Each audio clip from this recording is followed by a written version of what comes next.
तब आपके अंदर सिर्फ गणेश तत्व था।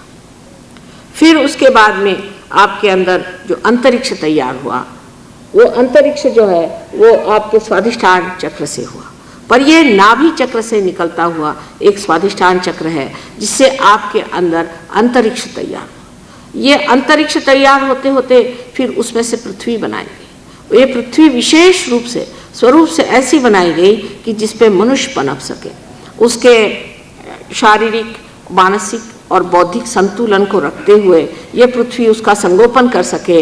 इस तरह की सृष्टि विशेष स्वरूप से बनाई गई जिससे कि आप यहाँ पर पनपते हुए एक अच्छे मानव के रूप में स्थित हो जाए। ये जो स्वाधिष्ठान चक्र है, इस चक्र के हमारे अंतर्गत हम लोग बहुत से कार्य करते हैं, जैसे कि जितना भी सृजन का कार्य है, क्रिएटिविटी का कार्य है, क्योंकि ये सृजन का चक्र है इसलिए हम जो भी क्रिएटिविटी का कार्य है वो इसी चक्र से करते हैं। जैसे कोई बड़ा भारी आर्टिस्ट है या कोई म्यूजिशियन है या कोई किसी भी तरह से सृजन का कार्य करता है, कोई लेखक है और या कवि है, वो सब इसी चक्र को उपयोग में लाते हैं।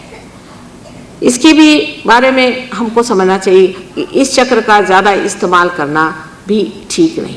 कोई सी भी चीज़ में अतिशयता करना ठीक नहीं होता है। खासकर इस चक्र के बारे में ऐसा देखा गया है कि जब मनुष्य बहुत ज़्यादा सोचता है तब ये चक्र, इसकी गतिविधि इतनी बढ़ जाती है कि ये दूसरे इसके जो काम है वो नहीं कर पाता। और इसीलिए जब आदमी सोच विचार में या भविष्य के और ज़्यादा नज़र करता है तो उसकी जो कार्य प्रणाली है वो बड़ी दूषित हो जाती है। उसकी कार्य प्रणाली इस प्रकार है कि ये चक्र जो है और भी चीज़ों को देखता है, जैसे कि आपका लिवर है, आपकी किडनीज हैं, आपके पैंक्रियाज है या आपका स्प्लीन है और कुछ हिस्सा इंटेस्टाइन का, इनको भी संभालता है। ये सब चीज़ों को संभालने की जगह अगर इसको सिर्फ आपके विचार के लिए जो आपके ब्रेन में जो छोटे छोटे सेल्स हैं उन सेल्स के लिए तैयारी करनी पड़े और जो पेट में जो मेद है यानी फैट है उसके छोटे छोटे पेशियों को तैयार करना पड़े, तो उसका बाकी का जो काम रह जाता है और उसके कारण जो आदमी सोचता है उसे जिस तरह की बीमारियां होती हैं, माने सबसे बड़ी तो उसको बीमारी पहले होती जो लिवर की बीमारी होती है। ऐसे आदमी को लिवर की बीमारी होती है या उसे जो है पैंक्रियाज की मैंने डायबिटीज़ हो सकता है या उसे ब्लड कैंसर हो सकता है और उसके अलावा उसको हाई ब्लड प्रेशर भी हो सकता है। क्योंकि जब आप आगे की बहुत सोचते हैं तब आपका एक जो चक्र है बेचारा वो उसमें संलग्न हो जाता है, जिससे कि उसकी जो बाकी की जो क्रियाएं हैं वो सब रुक जाती हैं। मैंने अंग्रेजी में इसके बारे में आपको बताया था और आज मैं थोड़ा हिंदी में बता रही हूँ जिससे सिलसिला बनता जाए।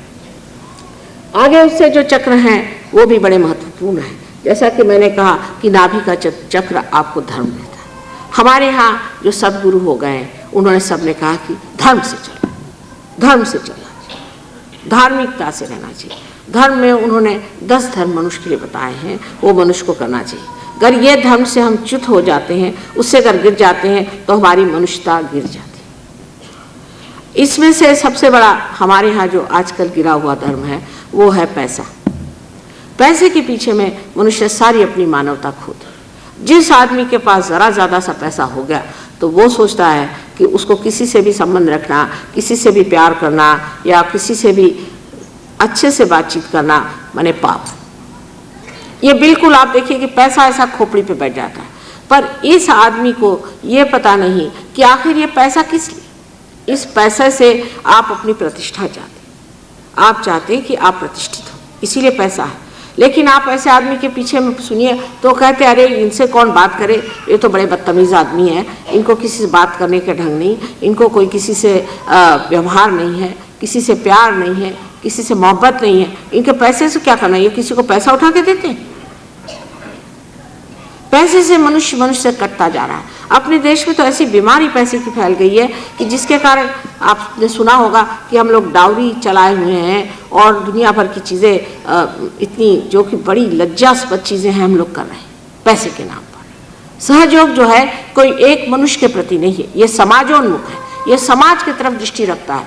जब सहयोगी वो बन जाता है तो ऐसी कुरीतियाँ जो हमारे समाज को नष्ट किए हुए हैं वो अधर्म है, वो अधर्म है। ये धर्म नहीं है, अधर्म है। लोग ये समझते नहीं है। कि डावरी लेना बड़ा भारी अधर्म है, इस अधर्म को हम क्यों करते हैं। और इस तरह के अनेक अधर्म हम करते जाते हैं और सोचते हैं कि इसमें कोई खराबी है। अब जैसे कि हम देखते हैं बहुत से पंडित लोग होते हैं जो कि मंदिरों में बैठे हुए दुनिया भर के अधर्म करते रहते। हमसे बहुतों ने ये सवाल पूछा प्रदेश में कि हमने तो देखा है कि पंडित लोग जो आपके मंदिरों में बैठे रहते हैं वो गांजा बेचते हैं और दुनिया भर के गंदे काम करते हैं और औरतों को छेड़छाड़ करते हैं या उनको नष्ट कर देते हैं। तो इस तरह के आपकी कैसी ये योग भूमि है, ये कैसा आपका धर्म है, इतनी अधर्मी इनकी प्रकृति है और ये आपके वहाँ के प्रीस्ट बने बैठे। ये प्रीस्ट लोगों को तो किसी ने भी नहीं माना था, सिखों ने भी। मैं मानती हूँ कि आजकल सिख लोग मानते हैं बहुत प्रीस्टों को, पर नानक साहब ने नहीं माना, किसी ने भी नहीं माना। प्रीस्ट की समाज वहाँ तक हद थी कि जहाँ तक पूजा पाठ आदि ये जो कर्म है इसको करते रहो, इससे आगे उनको कोई गुरु नहीं मानता। लेकिन अपने यहाँ ये प्रीस्ट का क्लास ऐसा आ गया कि उसने कोई भी तरह का धर्म नहीं रखा, क्योंकि वो सोचते हैं अरे हम तो जानते हैं भगवान चीज़ क्या है, ये तो पत्थर ही है, इसको तो हम इतना पैसा खाते हैं, ये करते हैं वो करते हैं, और तो भी ये भगवान तो कुछ करता नहीं। उलट करके बेकार ये लोगों को बेवकूफ़ बनाने का एक अच्छा तरीका है, ढकोसला बना के रख दिया हमने मंदिर का और यहाँ पर ये कर। वो ये नहीं जानते कि भगवान उनको कितनी सजाएं दे रहा, उसको नहीं समझ रहे हैं। हम आपसे बताएं कि एक वृंदावन के महाशय जी थे, वो हमारे पास आए और हमसे कहने लगे कि हमारे यहाँ सबको बड़ी बीमारियाँ लग जाती हैं, पता नहीं क्या क्या, उन्होंने 2500 बीमारियाँ गिना दी। तो मैंने कहा कि क्या आप वहाँ बैठ के क्या करते हैं? हम तो कहने लगे भगवान का काम करें। हमने कहा कौन सा भगवान का काम? यही कि हम पैसा ऐसा लेते हैं लोगों से और अपना उधर निर्वाह करते हैं। मैंने कहा ठीक है, तो और बीमारियाँ भी आप लीजिए। इससे आदमी के दिमाग में ये बात आ जाती है कि ये धर्म जो चीज़ है ये बिल्कुल ही गलत चीज़ है, इस धर्म से हमें कोई लाभ नहीं हुआ। धर्म में सिर्फ आप पैसा डालिए और उन लोगों को उनका दिमाग खराब करें। कोई भी धर्म में कि प्रीस्ट क्लास को किसी ने भी भगवान नहीं माना, कभी भी प्रीस्ट क्लास को उन्होंने ये नहीं माना कि वो कोई बड़े भारी अवतारी पुरुष है या कोई बड़े भारी गुरु हैं या सदगुरु। उसकी वजह यह थी कि प्रीस्ट क्लास जो है, जैसे कि एक भगवान के पुजारी होते हैं अपने जैसे साफ सफाई करने वाले, वैसे रखे हुए लोग हैं, इनको पैसा मिलता है वहाँ रहें, लेकिन उनको कोई सदगुरु नहीं माना जाता। और सदगुरु मानना ये गलत बात है, क्योंकि जो सदगुरु है वही सदगुरु है। और ये असत्य है कि किसी भी आदमी को आप थोप दीजिए कि ये सदगुरु है तो वो सदगुरु नहीं हो सकता। आप उसको सर्टिफिकेट नहीं दे सकते कि ये सदगुरु। जो सदगुरु है ये परमात्मा से सदगुरु होते हैं, इनको कोई भी नौकरी नहीं दे सकता, इनको कोई अपॉइंट नहीं कर सकता। ये परमात्मा की चीज़ है, ये परमात्मा ने भेजे हुए देवदूत हैं, वो आप लोग नहीं बना सकते। आप अपने इंतजामात करते रहते हैं अपने विचारों से, आप सोचते हैं कि भगवान का जो आदमी ऐसा हो, भगवान का आदमी जो है वैसा हो। जैसे कि अभी किसी साहब ने कहा कि अगर अमेरिका आप जाए माँ तो वहाँ पे ऐसे फ़ोटो भेजें जहाँ आप बहुत सीरियस हैं। मैंने कहा क्यों साहब? कल वो लोग ये सोचते हैं कि जो भगवान के आदमी सीरियस होते हैं। मैंने कहा क्यों? ऐसे मरगिले चेहरे लिए हुए भगवान के आदमी हो ही नहीं सकते। जो मस्ती में होता वही तो ना है भगवान का आदमी। जो बिल्कुल इतना सीरियस हो गया है, जो आदमी सोचता है कि सारा बोझा मेरे खोपड़ी पे बैठा है, वही ना तो सीरियस होगा। जो आदमी ये सोचता है कि अरे करने वाला तो परमात्मा है, मैं तो बीच में बैठा हुआ, वो तो मस्ती में रहेगा। ऐसी अपनी अपनी धारणाएं बना करके हम ऐसे ऐसे लोगों को तैयार करते हैं और फिर उनके इश्तेहारात लगा करके और सोचते हैं कि हमने बड़ा धर्म कर लिया। धर्म सब हमारे अंदर की चीज़ है, हमारे अंदर की चीज़ है, बाह्य की नहीं है। कोई किसी ने बताया हुआ धर्म करना ही धर्म नहीं है। धर्म अपने अंदर जागरूक होना चाहिए, और जब तक कुंडलिनी का जागरण नहीं होता ये धर्म हमारे अंदर वास्तव में नहीं होता। बड़ी मेहनत की, सदगुरुओं ने बहुत मेहनत की है, बहुत समझाया है और कहा है बार बार कि अपने अंदर उसे जागरूक करो, और बार बार कहा है कि संतुलन में रहो, अधर्म में मत जाओ। लेकिन हम लोग उसको मानते नहीं। आज लोग देखते हैं कि जो लोग कहते हैं कि हम बड़े धार्मिक हैं, इधर धार्मिक कहते हैं, उधर लोगों को मारते पीटते रहते हैं, या कहते हैं हम धार्मिक हैं अपने घर वालों को सताते हैं, कहते हैं हम धार्मिक हैं और किसी को गरीबों को सताते हैं। ऐसे आदमी धार्मिक हो नहीं सकते, क्योंकि परमात्मा का एक धर्म है सिर्फ, जो है प्रेम, जो है सिर्फ प्रेम। प्रेम के अलावा परमात्मा और कुछ नहीं। अगर उसको हमारे प्रति प्रेम नहीं होता तो उसने हमें इंसान न बनाया, इतनी मेहनत न की होती। हालांकि हमने उसके प्रति कुछ नहीं किया। अगर इंसान सोचे आज हमने भगवान के प्रति क्या किया, ये तक तो नहीं हुआ कि हम धर्म से रहें, ये तक तो नहीं हुआ कि हमने प्रेम बांटा, ये तक तो नहीं हुआ कि हमने दूसरों की कोई पूछताछ करी जो उसी के बंदे बैठे हुए। सब गलत सलत चीज़ों को धर्म मान करके जब हम चल पड़ते हैं, तब अपने बच्चे पूछते हैं कि अगर यही धर्म है तो हमें ऐसा भगवान नहीं चाहिए। वो भी उनकी बात सही है। तो सहयोग जो है एक समाजोन्मुख है, समाज की तरफ उसकी दृष्टि है। जब आप सहयोग में आते हैं तो आपको ये सब गलत धारणाएं अपनी तोड़नी पड़ती। तब बहुत से लोग बुरा मान जाते हैं कि जैसे समझ लीजिए कोई सहयोग में आया और हमने कहा कि देखिए आप डावरी नहीं ले सकते, तो वो नाराज होकर चले जाते हैं। चले जाए, भले चले जाए, क्योंकि यहाँ गलत आदमी बिठाने से फायदा क्या? क्योंकि सहयोग चीज़ ऐसी है कि जिसमें आपको कुछ बनना पड़ता है। कोई सर्टिफिकेट नहीं मिलने वाला आपको कि आप साहब सहयोगी हो गए, आप में इससे बनना पड़ता है। अगर आप इसमें कुछ बनिएगा नहीं तो आपके हाथ में चैतन्य नहीं आएगा, नहीं आपको माना जाएगा कि आप आत्म साक्षात्कारी पुरुष हैं।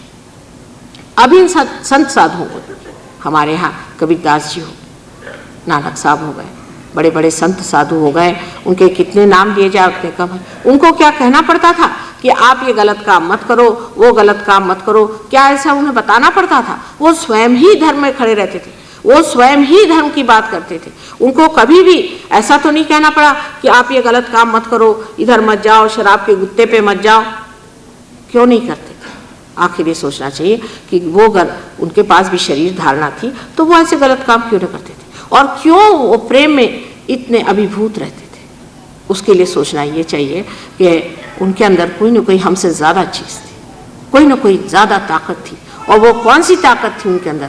उनके अंदर ताकत थी कि जिसे हम कहते हैं धर्म की शक्ति। और धर्म की शक्ति जो है अत्यंत प्रेममय। इसके अनेक उदाहरण हमारे यहाँ हैं। जैसे रामचंद्र जी से लीजिए कि जब वो जंगल में गए तो एक भीलनी वहाँ खड़ी थी, उसके दांत बेचारे के पास थोड़े से दांत थे। बुढ़िया भीलनी औरत बेर तोड़ के लाई, उसमें एक दांत लगा करके देखती थी कि यह खट्टा तो नहीं है, और वो रामचंद्र जी को उन्होंने दिया। रामचंद्र जी सर में लगा करके, हृदय में लगा करके उसको खाया, और अपनी पत्नी से कहते कि इतने अच्छे तो मैंने कभी फल कोई खाए ही नहीं दिया। कितनी प्रेम की महिमा है उनके।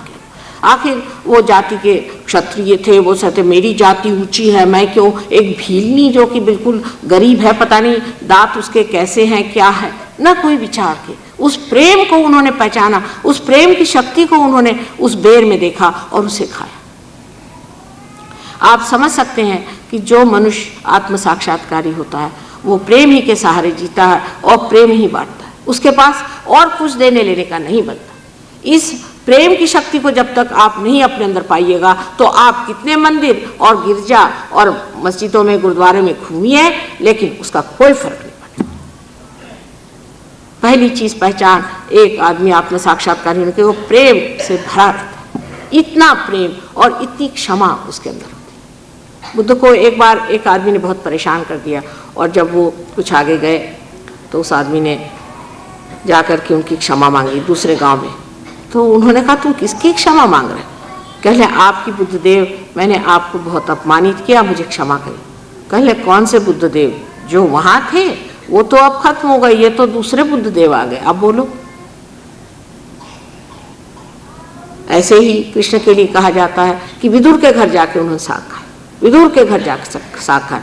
ये हम गाते हैं, कहते हैं, समझते हैं, लेकिन हम अपने जीवन में नहीं देखते कि हम अपने जीवन में किसी को कितना प्यार देते। सास बहुओं को सताएगी, बहू सास को सताएगी, भाई बहन को काटेगा। ये जो आज वैमनस्य सारे संसार में फैला हो, इसका कारण ये है कि हमारे अंदर प्रेम की शक्ति जागरूक नहीं। आपस में गला काटना, कोई सिख है तो कोई हिंदू है तो कोई मुसलमान है, तो इस देश के टुकड़े टुकड़े करके रख दिए इस वैमनस्य की वजह से। ये सोचना चाहिए कि हमारे अंदर ये शक्ति अभी जागरूक नहीं। सारा संसार एक है, परमात्मा ने कोई अलग अलग चीज़ें थोड़ी बनाई। सारा संसार एक है। ये तो बड़ा भारी कलाकार है, उसने अलग अलग चीज़ें बनाई कि एक पहाड़ी बना दी, एक नदी बना दी, कुछ और बना दिया। लोग इसका मतलब थोड़ी कि आप अलग अलग बन के बैठिए और झगड़ा करिए। जो चीज़ उन्होंने आपको दी उससे प्रेम उभरना चाहिए, उसके अलावा और कुछ नहीं होना चाहिए। किंतु है नहीं। इसकी वजह यह है कि हम जागरूक नहीं। जिस वक्त हम जागृत होते हैं, जब हमारी कुंडलिनी जागृत होती है, जब इन चक्रों से गुजरती है, तब हमारे अंदर पहली संवेदना आती है जिसे हम सामूहिक चेतना कहते हैं। सामूहिक चेतना का मतलब यह है कि हमारी जो नसें हैं, जो हमारे सेंट्रल नर्वस सिस्टम है, क्योंकि उत्क्रांति की बात है ना, ये उत्क्रांति में जो नया पदार्पण होता है, जो नया स्टेप आप लेते हैं, उस स्टेप में आप महसूस करते हैं कि आपके हाथ में ही आप महसूस करने लगते हैं, इन उंगलियों के चक्रों पे ही आप जान जाते हैं कि आपकी क्या दशा है और दूसरों की क्या दशा है। ये जब घटित होता है तब दूसरा कौन है, सवाल ये खड़ा होता है कि दूसरा है कौन। जब ये सवाल आता है तब फिर प्यार का सागर उमड़ पड़ता है कि दूसरा कौन है, ये तो मेरा ही हाथ, ये तो मेरा ही सब कुछ है, अब दूसरा कौन है। दूसरा जब कोई रहा ही नहीं तो झगड़ा किस चीज का। जब सब हमारे ही अंदर हो गए तो किससे झगड़ा किया जाए। क्या इस आंख को निकाल दिया जाए कि इस उंगली को काट दिया जाए। ऐसा विचार सिर्फ दिमागी नहीं होता है, ये हमारे नर्वस सिस्टम में आ जाता है। जैसे कि हम गंदगी को अपने नाक से सूंघ सकते हैं, उसी तरह वैमनस्य की गंदगी हमारे अंदर एकदम से महसूस होने लग जाती है और चाहते हैं नहीं ये चीज नहीं चाहिए। जब धर्म जागृत होता है तो हमारी इतनी धार्मिक चेतना जबरदस्त हो जाती है कि उस धर्म के अंदर हमें बताने की जरूरत नहीं कि अधर्म क्या है, मनुष्य एकदम उसे छोड़ देता। पर इन लोगों ने बहुत मेहनत की, इससे एक तो फायदा है कि इनके बूते पे हम भी कह सकते, नहीं तो हमारे लिए लोग कहते कि आप कहाँ से कह रहे। इन सब ने बता दिया कि जो आदमी धार्मिक होता है वो प्रेम में ही सब कुछ पाता है।